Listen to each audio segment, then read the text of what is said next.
एक घटना सामने आई है जहां पे शाहिद अंसारी और शहबाज अंसारी अंजुमन कमेटी के मेंबर्स के साथ एक माइनर लड़की को वहां पे अगवा करते हैं, बेंगलोर ले जाते हैं। उनकी मदर जो है वो कंप्लेन करती है कि उनका मकसद था धर्म परिवर्तन करके और उनका निकाह करना, जबरन शादी करना, ये उनका मकसद था। इस पर आप क्या कहेंगे? देखिए, भारत का दुर्भाग्य है कि भारत में आज जिस ढंग से हिंदुओं के ऊपर प्रहार हो रहा है, षड्यंत्र हो रहा है, मुझे तो लगता है कि मेरे पूर्वजों ने जो देश का बंटवारा किया उनसे बहुत बड़ी भूल हो गई। अगर टोटल पॉपुलेशन को कर लिए होते तो आज झारखंड के हजारीबाग में हमारी बेटी को कोई अगवा नहीं करता। लोग ताना भी देते हैं कि मैं यहाँ रहा हूँ, सेकुलरिज्म को स्वीकारा हूँ, लेकिन शरिया कानून को स्थापित करने के लिए, एक तरह से मुस्लिम स्टेट बनाने के लिए केवल झारखंड में कहाँ से शुरू होता है? एक संगठित संस्थान से ये शुरू होता है। और हमारी बेटी को अगवा करके जिस ढंग का किया गया, ये केवल एक घटना नहीं है। अभी अभी मुंबई में जो घटना श्रद्धा के साथ हुई, आज तो लगता है कि आज़ाद भारत में हम नहीं हैं। जिस तरह से पाकिस्तान के सांसद, हिंदू सांसद अपनी बेटी के लिए संसद में गुहार कर रहे थे, आज वही स्थिति भारत में सुनियोजित तरीके से, चाहे हजारीबाग हो, चाहे मुंबई हो, चाहे दिल्ली हो, चाहे केरल हो, ये घटना घट रही है। और इस पर टुकड़े टुकड़े गैंग की जुबान बंद है। ना इस पर सेकुलर कहने वाले लोग, लालू जी की पार्टी कुछ बोलेगा, नीतीश जी की पार्टी कुछ बोलेगा, कांग्रेस कुछ बोलेगा, टुकड़े टुकड़े गैंग बोले, कुछ नहीं बोलेगा, राहुल गांधी कुछ नहीं बोलेंगे। और जाएंगे कहाँ भारत जोड़ो अभियान में? तो जो हिंदुओं को तोड़ने वाला पादरी है उस, यानी हिंदू चौतरफा अटैक हो रहा है पूरे देश में।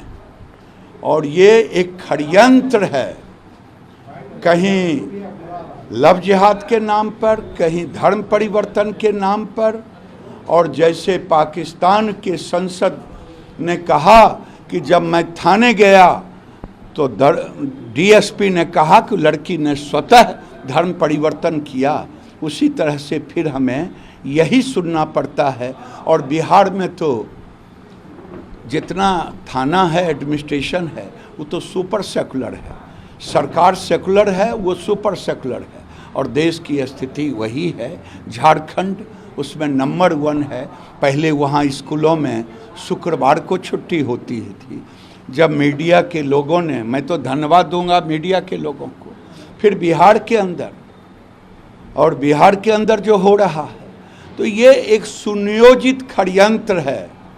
चाहे मदरसा के माध्यम से, चाहे स्कूल में छुट्टी के माध्यम से, चाहे सांस्कृतिक दृष्टि से, चाहे जिस भी तरीके से हो, भारत में हिंदुओं पर चौतरफा प्रहार हो रहा है। और इसको झारखंड में झारखंड की सरकार पनाह दे रही है, संरक्षण दे रही है। झारखंड में जो है पहले दुमका में भी एक अंकिता नाम की लड़की थी, उसको जिंदा जला दिया गया। उसके बाद ये घटना हुई हजारीबाग में। वो क्या आपको लगता है कि हेमंत सोरेन की सरकार इसको लेकर एकदम परवाह नहीं करती? क्या लगता है ईडी का जो समन है, हेमंत सरकार उसी में उलझ के रह गई है, लॉ एंड ऑर्डर पे बिल्कुल ध्यान नहीं दे रही? ईडी फिडी तो अभी का है, ये तो जब से आई है ये सरकार, चाहे बिहार में हो, बिहार की सरकार हो, चाहे झारखंड की सरकार हो। अंकिता एक नाम इन्होंने गिनाया, सैकड़ों हजारों अंकिता, और झारखंड एक प्रयोगशाला बन गया।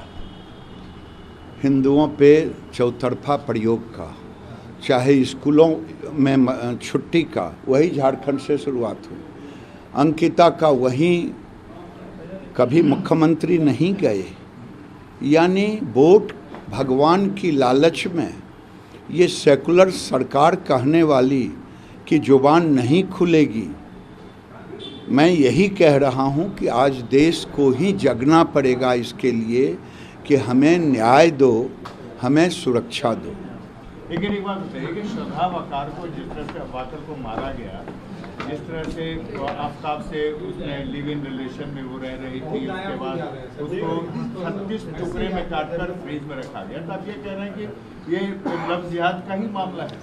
देखिए साहब, मैंने कहा कि ये चौतरफा प्रहार है।